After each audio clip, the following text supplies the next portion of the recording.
네, 이스라엘 왕국에 사울이 왕으로 세워진 뒤에 사울 자신은 하나님의 통치를 대리하는 대리자라는 것을 항상 인지하면서 그 다스림을 베풀어야 했습니다. 사울이 이스라엘 안에서 선한 왕으로 기억되기 위하여서 군사적인 업적이나 경제적인 번영 혹은 정치적인 안정 이전에 여호와 하나님의 왕되심을 이스라엘에 먼저 실현해야 하는 것, 그것이 바로 사울이 온전히 합당하게 그 하나님의 통치를 대신할 수 있는 방법이었던 것이죠. 우리가 이제 쭉 살펴보았지만 사무엘상 12장 길갈에서 나라를 새롭게 하는 그 언약을 사무엘이 선언한 이후에 사무엘상 13장부터 오늘 본문을 포함한 15장까지 계속해서 사울이 왕으로서 실패하는 이야기를 우리가 만나게 됩니다. 특별히 오늘 본문이 되는 그 14장 말씀에서는요, 사울의 아들인 요나단이라는 인물과 사울이라는 이 두 명의 인물을 대조하면서 사울이 이스라엘을 다스리기에 얼마나 자격이 없는 합당하지 못한 왕인지, 어떤 그런 인물이라는 것을, 또한 새로운 인물이 필요하다는 것을 계속해서 드러내고 있는 것이죠. 두 명의 대조되는 인물을 비교하면서 보여주면서 그 중심 인물이 주인공이 되는 인물의 어떤 성격과 이야기 전체의 주제를 드러내는 방식을 문학에서는 포일 기법이라고 하는데요. 마치 포일로 이렇게 감싸는 것처럼 주인공을 감싸고 있는 보조 인물의 역할이 그 주인공의 특징을 부각시키고 그 이야기 전체의 특징을 부각시키는 역할을, 강조하는 역할을 하는 것이죠. 그래서 보조 인물인 요나단이 등장하고요, 중심 인물인 사울이 등장해서 이 두 인물을 대조하면서 보여주는 그런 방식으로 이야기를 진행시켜 나가고 있는 것이죠. 본문에서는 이 사울이라는 중심 인물과 요나단이라는 보조 인물의 이야기를 들려주면서 사울이 얼마나 왕으로서 부적절한지, 이스라엘을 다스리기에 합당하지 못한지를 계속해서 드러내고 강조하고 있는 것이라고 볼 수 있는 것이죠. 예를 들면 오늘 본문에서 만난 요나단은요, 사울보다 훨씬 더 하나님을 경외하는 모습과 훨씬 더 하나님을 신뢰하고 의지하는 모습을 보여주고 있습니다. 사무엘상 13장을, 이전 장을 한번 살펴보면 사울 왕은 전쟁을 주관하시는 하나님의 도우심을 신뢰하지 못하고 섣불리 행동했던 그 기억이 나죠. 그래서 이 블레셋 사람들이 모여 있고 또 나의 백성들이, 이스라엘 백성들이 흩어지는 그 모습을 보면서 사무엘을 기다리지 못하고 스스로 제사를 드리는 그런 이야기가 기억이 나시죠? 사무엘상 13장 12절 말씀인데요, 이에 내가 이르기를 블레셋 사람들이 나를 치러 길갈로 내려오겠거늘 내가 여호와께 은혜를 간구하지 못하였다 하고 부득이하여 번제를 드렸나이다. 네. 사무엘과 약속했던 그 7일이 지난 이후에도 사무엘이 안 보이는 거죠. 그러니까 불안함이 몰려온 이 사울이 허가받지 않은 제사를 스스로 지내게 되는 것입니다. 그 내면에는 내가 조금이라도 지체하면 혹시 블레셋 사람들이 나를 먼저 치러 오지는 않을까라는 그런 불안과 두려움이라는 동기가 있었던 것이죠. 그 안에는 결국 하나님을 전적으로 신뢰하지 못하고 자기 소견에 옳은 대로 행하게 되는, 사사시대로 역행하는 그런 행위의 결과를 낳게 되는 것입니다.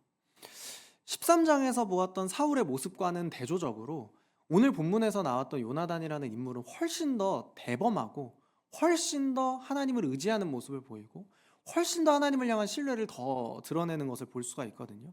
훨씬 더 적극적으로 하나님을 신뢰하면서 그 신뢰를 바탕으로 적극적으로 대범하게 행동하는 인물이라는 것을 우리가 알 수 있는 것이죠. 이 요나단이라는 인물의 내적인 동기가 한 문장으로, 한 구절로 표현된다면 6절을 볼 수 있을 것 같은데요, 오늘 본문 6절을 다시 한번 같이 읽겠습니다. 사무엘상 14장 6절 말씀입니다. 같이 읽습니다. 요나단이 자기의 무기를 든 소년에게 이르되 우리가 이 할례 받지 않은 자들에게로 건너가자.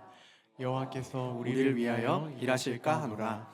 여호와의 구원은 사람이 많고 적음에 달리지 아니하였느니라. 아멘.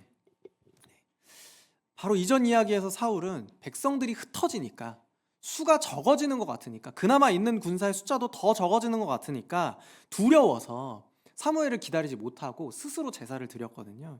근데 여러분, 오늘 6절 말씀을 다시 보니까요, 요나단은 여호와의 구원하시는 그 사역에, 그 일에 사람의 많고 적음이 중요한 것이 아니라는 것을 이야기를 하고 있습니다.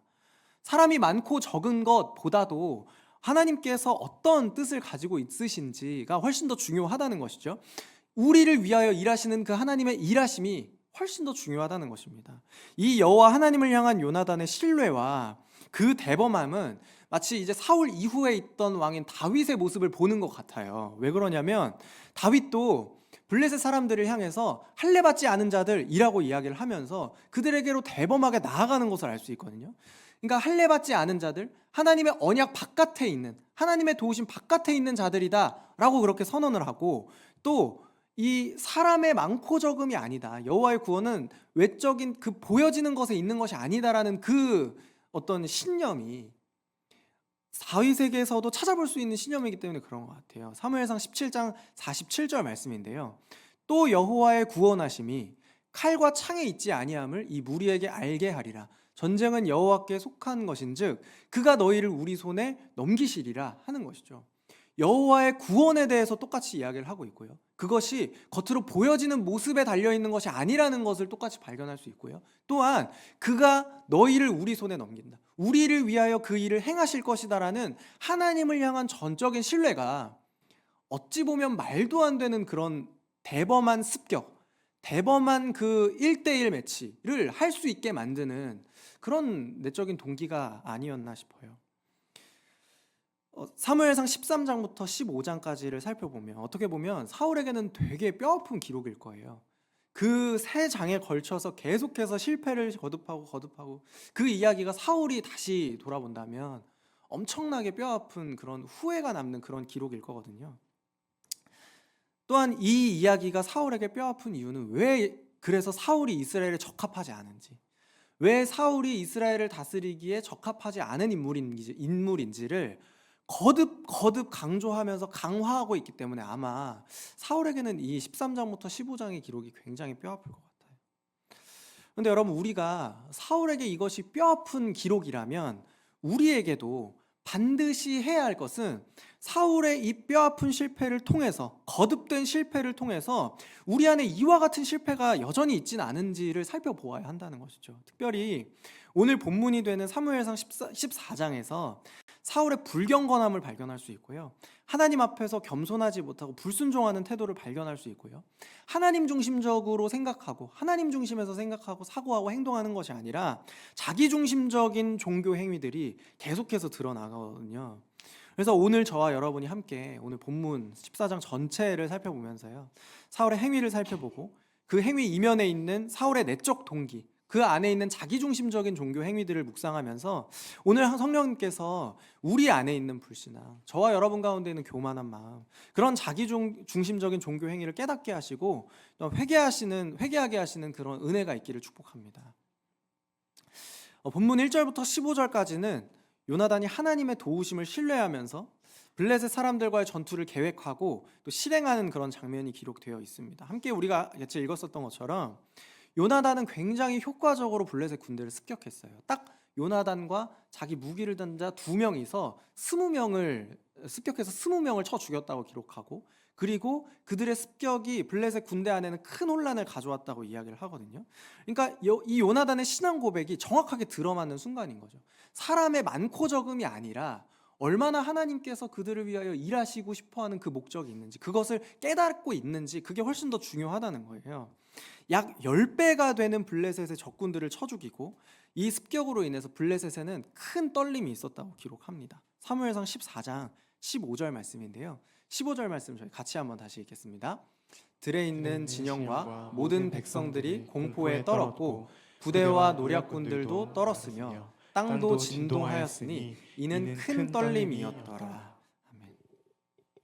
요나단의 습격으로 인한 블레셋 군대의 혼란이 얼마나 크고 두려웠는지 이 떨다라는 단어가 3번이나 반복되어서 기록이 되어 있고요. 그리고 이 떨림에 땅이 진동했다라는 그런 이게 놀라운 이런 초자연적인 표현 또한 기록되어 있어요. 이걸 보면 이 습격에서 하나님께서 누구와 동역하고 있는지, 블레셋과의 이 전투에서 하나님께서 누구와 동역하고 계시는지가 확연하게 드러나거든요. 왜 그러냐면 요나단이 지금 이 습격하는 습격으로 인해서 큰 떨림이 발생했고, 또한 초자연적인 이 큰 진동이 땅이 진동했을 정도라고 기록하고요. 그리고 15절 말미에 기록된 이 큰 떨림이라고 번역되어 있는 단어를 있는 그대로 번역하면 하나님의 떨림이라는 의미예요. 그러니까 블레셋 군대에 여호와 하나님께서 보내신 그 두려움과 떨림, 그 공포가 감싸고 있었다는 것입니다.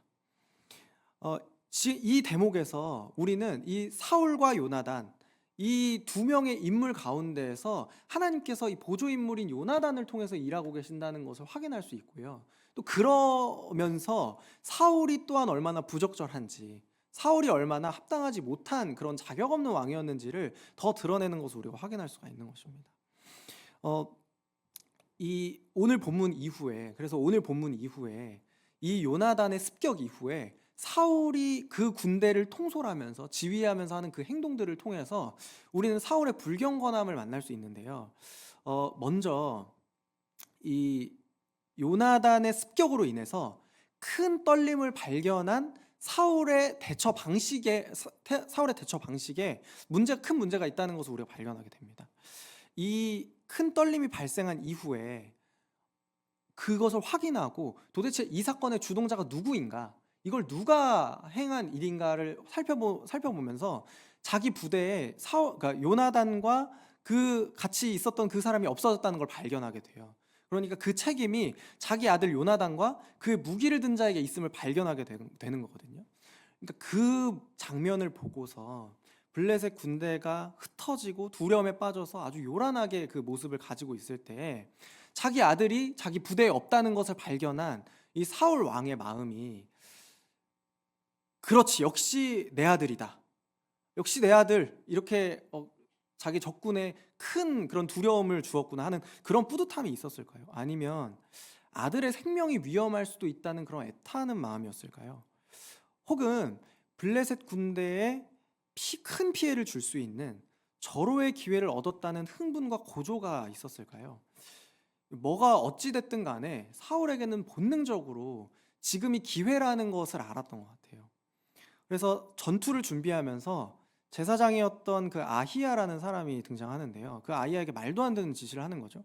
18장을 보니까요, 사울이 아히야에게 이르되 하나님의 궤를 이리로 가져오라 하니 그때 하나님의 궤가 이스라엘 자손과 함께 있음이니라. 하나님의 궤를 이리로 가져오라는 거예요. 전투를 해야 되니까 빨리 제사를 드리고 가자는 거죠. 하나님의 율법이 이스라엘 백성에게 무엇을 명령하는지 사울이 몰랐을까요? 저는 알았을 거라고 생각하거든요. 전투에 참여하기 전에, 전투로 나아가기 전에 제사장에게 분명히 먼저 말씀을 듣고 그리고서 나가는 것이 순서일 텐데 지금 사울은 그 순서를 뒤바꾸고 있는 것이거든요. 신명기 20장 2절부터 3절을 보겠습니다. 너희가 싸울 곳에 가까이 가면 제사장은 백성에게 나아가서 고하여 그들에게 말하여 이르기를 이스라엘아 들으라. 너희가 오늘 너희의 대적과 싸우려고 나아왔으니 마음에 겁내지 말며 두려워하지 말며 떨지 말며 그들로 말미암아 놀라지 말라. 전투에 나가기 전에 제사장으로부터 하나님의 말씀을 먼저 들으라는 것이 율법의 가르침입니다.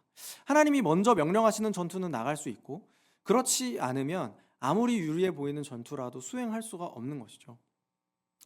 근데 오늘 본문에서는 사울이 먼저 하나님의 말씀을 빨리 듣고 나가야 하기 때문에 하나님의 궤를 가져오라는 그런 지시를 먼저 하게 되는 것입니다.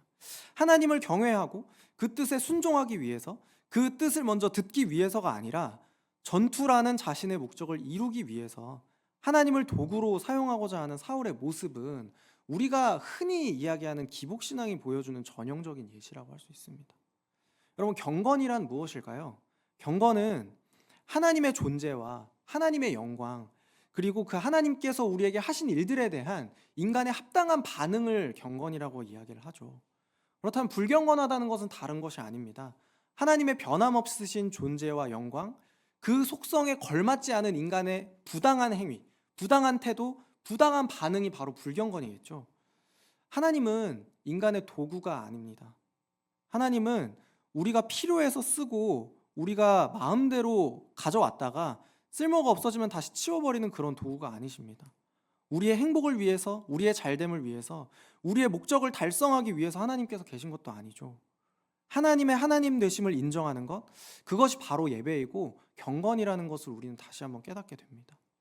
사울의 불경건은 그 이후에 하나님의 궤를 가져온 이 제사장 아히야에게 보여주는 태도를 보면 이 사울이 정말 얼마나 하나님에 대한 경건의 태도, 하나님에 대한 그 반응이 얼마나 준비가 되어 있지 않은지를 알 수 있어요. 사무엘상 14장 19절 말씀인데요. 19절 말씀은 같이 한번 읽겠습니다. 함께 읽습니다. 사울이 제사장에게 말할 때에 블레셋 사람들의 소동이 점점 더한지라 사울이 제사장에게 이르되 내 손을 거두라 하고, 내 손을 거두라 하는 거죠. 하나님의 궤가 옮겨질 때 그 말을 하고 이제 옮겨오는 그 순간에 블레셋 군대는 계속 요란해지고 계속 소동이 점점 더해지게 되자, 점점 더 혼란스러워지게 되자 혹시 지금이 적절한 타이밍을 놓치는 건 아닌가? 라는 그런 두려움이 생기는 거예요. 그러다가 이 성경에 전례 없는 전무후무한, 그 속된 말로 삽질이라고 하는데요, 이 말도 안 되는 행동을 하는데요, 네 손을 거두라고 이야기를 합니다. 쉬운 성경에는 이걸 뭐라고 번역하면요, 지금은 기도할 때가 아닙니다, 그만두십시오, 이렇게 이야기를 해요. 이 제정신이 아닌 것 같아요. 그러니까 하나님께 합당한 반응으로 순종을 위해서 제사를 드리고 그것을 위해서 궤를 가져오라는 게 아니라 빨리 전쟁에 나가야, 빨리 내 목적을 달성해야 되니까 빨리 지금은 그거 할 때가 아니다 라고, 그렇게 어떻게 이렇게 대범할 수 있죠? 어떻게 이렇게 담대하게 행동할 수 있죠? 사울은 하나님께서 택하시고 하나님께서 세우신 왕입니다. 그렇지만 들여다보면 사울 안에 있는 그 자기중심적인 모습을 발견하게 됩니다. 매우 자기중심적이고 자기 목적을 달성하기 위해서 하나님을 도구로 사용하는 그런 종교인이라는 것을 우리가 알 수 있습니다. 여러분, 어쩌면 사울이 이렇게 변명할지도 몰라요. 전쟁을 많이 해봐서 아는데 지금 보면 모르겠어요. 지금이 최적의 타이밍입니다. 지금이 블레셋을 괴멸하기 위한 아주 적절한 타이밍이었다는 거 모르세요? 아마 아이야가 조금 더 머뭇거리지 않고 빨리빨리 움직였으면 지금쯤 블레셋 사람들은 다 죽었을 거고요, 앞으로 이스라엘은 몇 년간 침략당할 걱정하지 않아도 됐을지도 몰라요. 여러분, 이렇게 변명했을지도 모르는데 놀랍게도 몇 단어만 여기서 바꿔보면 우리가 어쩌면 했을지도 모르는 그런 변명인 것 같아요. 23절에서 보면 결국 여호와께서 모든 일을 이루신다는 것을 우리가 알게 됩니다. 사무엘상 14장 23절에서는요, 여호와께서 그 날에 이스라엘을 구원하심으로 전쟁이 베다엔을 지나니라. 이스라엘을 구원한 것은 사실 요나단도 아니고 적절한 타이밍에 군대를 잘 이끌고 나간 사울도 아니고요, 그 혼란스러운 전투 중간에 블레셋 사람들에게 넘어갔다가 다시 이스라엘로 넘어온 그런 사람들도 합류한 이스라엘 족속도 아니고, 성경은 분명히 이야기를 하는 거죠. 여호와께서 그날에 이스라엘을 구원하신 분이라는 거. 전쟁이 하나님께 속해 있듯이 우리의 삶의 모든 일은 하나님께서 온전히 이루시는 줄 믿습니다. 사람의 조급함이나 사람이 판단하는 절호의 타이밍, 그게 아니라 하나님을 신뢰하기를 소망합니다. 목적을 이루기 위해서 하나님을 하나님으로 대하지 못한 불경건한 사울의 이 불경건한 모습은 사울이 이스라엘을 다스리기에 얼마나 부적절한 사람인지를 우리가 다시 한번 보게 되는 것이죠. 이어서 24절을 보면요, 그날의 이스라엘 군대가 매우 지쳐있는 상태였다고 기록합니다. 왜냐하면 사울이 그 전투가 끝날 때까지 아무것도 먹지 못하게 명령했기 때문에 그렇습니다. 14장 24절인데요 24절 말씀 같이 한번 읽겠습니다. 이날에 이스라엘 백성들이 피곤하였으니 이는 사울이 백성에게 맹세시켜 경계하여 이르기를 저녁 곧 내가 내 원수에게 보복하는 때까지 아무 음식물이든지 먹는 사람은 저주를 받을지어다 하였습니다. 그러므로 모든 백성이 음식물을 맛보지 못하고. 물론 사울이 왕이고 그 전쟁의 지휘관이라고 한다면 이 전쟁이라는 목적을, 이 전투의 목적을 잘 수행하기 위해서 자기 군사들에게 어떤 요구를 하는 것, 명령을 하는 것, 특별히 세부적인 그 일상의 지침들을 내리는 것은 사실 굉장히 당연한 일이라고 할 수 있거든요. 그건 전혀 이상한 일이 아니죠. 그렇지만 오늘 본문을 살펴보면 사울의 지시가 매우 부당하면서도 한편으로는 되게 미련한 결정이라는 것을 우리는 알 수 있습니다. 왜냐하면 율법이 그런 것을 요구하고 있지 않기 때문에 그렇습니다. 첫 번째는 율법에 전투를 더 잘 수행하기 위해서 금식해라라는 말이 없어요. 그런 것을 명령하고 있지 않은데 사울은 그것을 지금 요구하는 것입니다. 또한 이 결정이 굉장히 미련한 결정인 이유는 가장 체력 소모가 많은 일이잖아요. 몸을 쓰는 거, 전투를 벌이는 거, 힘을 많이 비축해 두어야 하는 군사들에게 금식을 명령하는 것은, 음식을 먹지 말라고 명령하는 것은 이건 바로 전투력 손실로 이어지는 문제이기 때문에 정당한 지시가 아닐 뿐더러 현명한 판단도 아니었던 것이죠. 여러분, 왜 이렇게 비장하게, 왜 사울이 이렇게까지 무리해서 블레셋과의 전쟁에 임하고 있는 걸까요? 두 가지로 좀 정리를 해볼 수 있을 것 같은데요. 첫 번째로 사울은 이스라엘의 왕으로서 전쟁에 이기기 위해서는 일단은 여호와의 도움이 필요하다는 것을 알았기 때문에 그랬던 것 같아요. 이 앞서 사울이 범했던 불경건함과 하나님을 도구로 여기는 태도에 대한 강화인데요. 금식이라는 외적인 노력을 추가해서 전쟁에 임하면 그 간절함이 여호와의 마음을 움직일 수 있을 것이라고 여긴 것일 수 있죠. 이미 그 앞서서 자기가 하나님께 뭔가 잘못한 것이 있기 때문에 그랬는지는 몰라도 사울은 여기에서 여호와의 은총을 얻기 위해서 율법에서도 명령하지 않은 다른 외적인 노력을 곁들여서 병사들에게 지시하고 그것을 하라고 명령하는 것입니다. 두 번째로 사울은 이미 블레셋과의 전투를 준비하는 과정에서 자기 마음대로 제사를 드렸고 그리고 사무엘한테 질책을 받은 경험이 있거든요. 그러니까 마치 부모님한테 혼난 첫째 아들이 동생한테 그걸 화풀이 하듯이 사무엘한테 혼나고 이걸 블레셋한테 그걸로 내가 원수를 갚겠다 이렇게 생각을 하는 거죠. 그러니까 사무엘에게 책망을 당한 원인을 블레셋한테 돌려서 내가 이 원수를 꼭 갚고 말겠다라고 하는 그런 어떤 잘못된 동기가 있었다는 것이죠.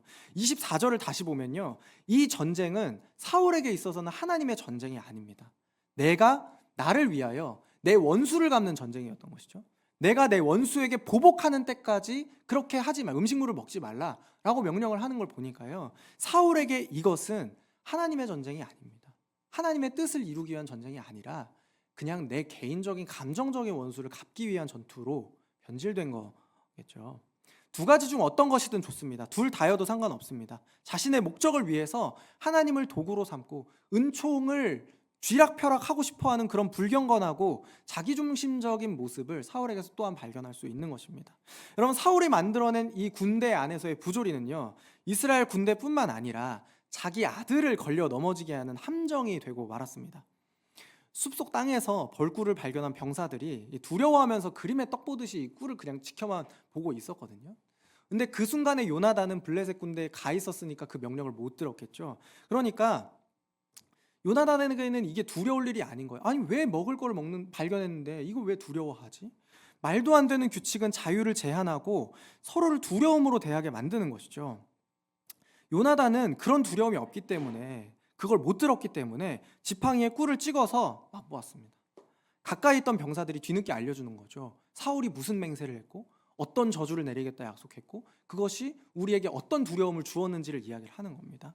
이 명령에 불복종했을 때 벌어질 저주에 대해서 요나단이 들었는데, 그 말을 듣고 요나단이 뭐라고 대답하냐면 아버지의 행동을 비난하면서 아주 중요한 말을 합니다. 14장 29절 말씀인데요, 요나단이 이르되 내 아버지께서 이 땅을 곤란하게 하셨도다. 보라, 내가 이 꿀을 조금 맛보고도 내 눈이 이렇게 밝아졌거든.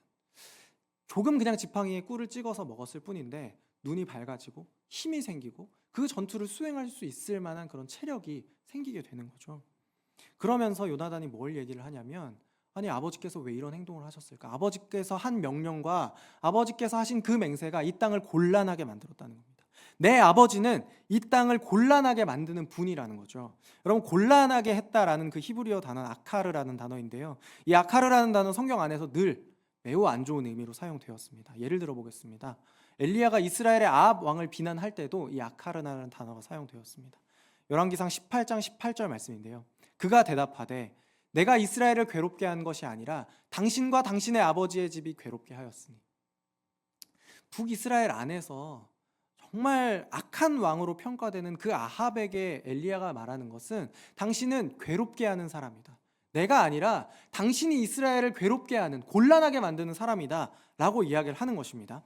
이처럼 요나단이 사울을 향해서 내 아버지께서 이 땅을 곤란하게 만드시는 분이다라는 그 비난이 얼마나 과격한 비난인지가 가늠이 되시죠. 여러분, 사울은 특별히 이스라엘의 왕으로서 하나님의 평강을 그 땅에 실현해야 하는 역할을 맡은 하나님의 대리자입니다. 그런데 여러분, 그가 이제는 그 땅의 평강을 실현하는 자가 아니라 그 땅을 곤란하게 만드는 자가 되는 거예요. 하나님의 은총을 달라고 떼쓰는 자신의 잘못된 종교적 열심으로 인해서 그 땅을 곤란하고 괴롭게 만드는 자가 되어버리고 만 것입니다. 여러분이 하나님께서 요구하시지 않은 금식이라는 이 헛된 종교적 열심은요, 그 이후에 또 다른 범죄로 이어지게 되는데요. 그 이후에 32절 말씀을 보니까요, 백성이 이에 탈취한 물건에 달려가서 양과 소와 송아지들을 끌어다가 그것을 땅에서 잡아 핏째 먹었더니.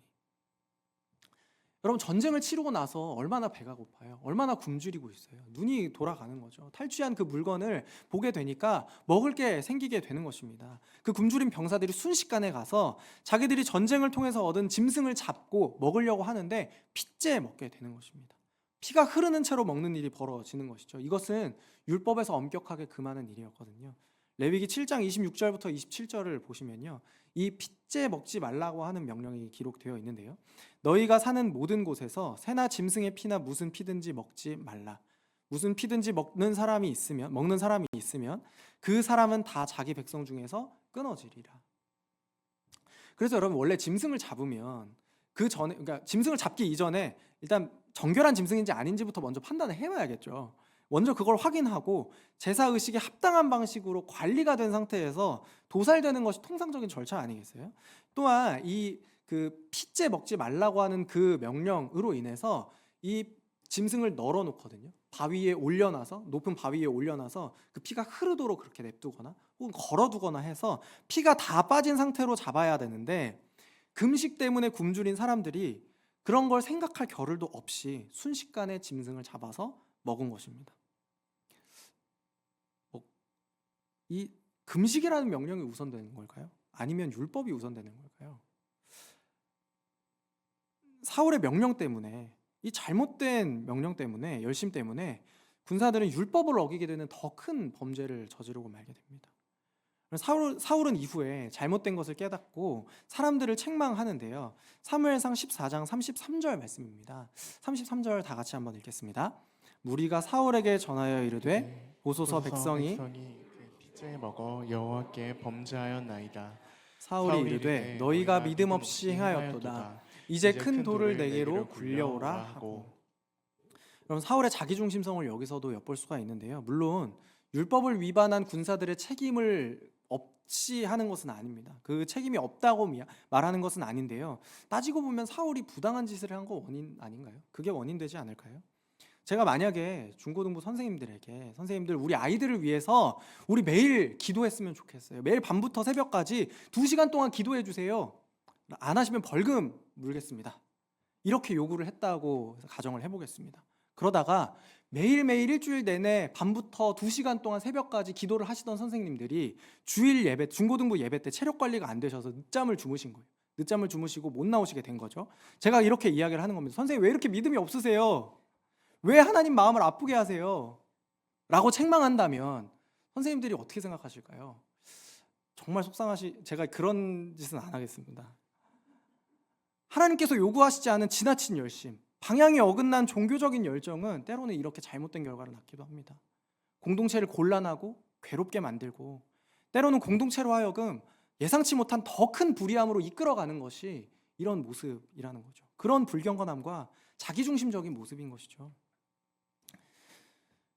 사울이 백성들이 이제 더 이상 잘못된 방식으로 짐승을 잡아서 짐승의 피를 먹는 일이 없도록 하기 위해서 거기에 이제 큰 돌을 가져오라고 해서 그 큰 돌을 놓고 그 위에서 짐승을 잡게 만들거든요. 성경에서는 이것이 사울이 세운 첫 제단이라고 이야기를 합니다.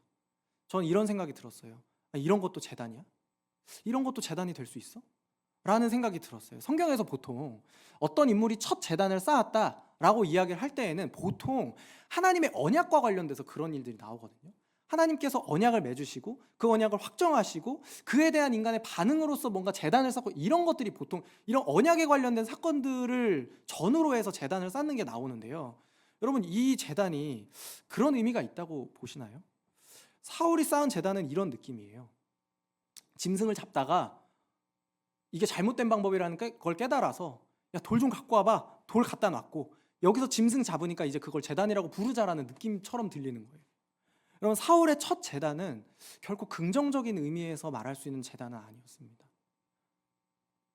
사랑하는 성도 여러분, 오늘 우리 안에도 하나님께서 기뻐하시지 않는 그런 불경건함과 여러분들이 가지고 있는 그런 종교적인 그런 행위들 안에서, 그런 경건의 행위들 안에서 자기중심성이 있진 않은지 그걸 깨닫게 하시는 은혜가 있기를 축복합니다.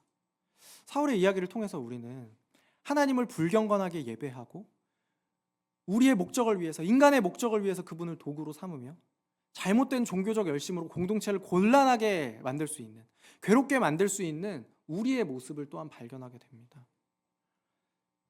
사울이라는 중심 인물과 요나단이라는 보조 인물을 통해서 사무엘상 14장은 계속해서 이 사울이 이스라엘을 다스리기에는 부적합한 왕이라는 것을 계속해서 강화하고 있고요. 이스라엘을 다스리는 왕의 자격이 무엇인지에 대해서 우리에게 다시금 이제 반성적으로 생각해보게 합니다. 저와 여러분의 올바른 경건과 하나님 중심적인 종교 행위가 하나님의 평강을 이루는 도구가 되시기를 주님의 이름으로 축복합니다. 그래서 하나님께서 저와 여러분을 부르신 각자의 삶의 자리에서 하나님을 향한 경건함이 순종으로 표현되고 그 순종이 공동체 안에서 아름답게 이루어지는 그런 아름다운 삶으로 나아가시기를 다시 한번 주님의 이름으로 축복을 드립니다.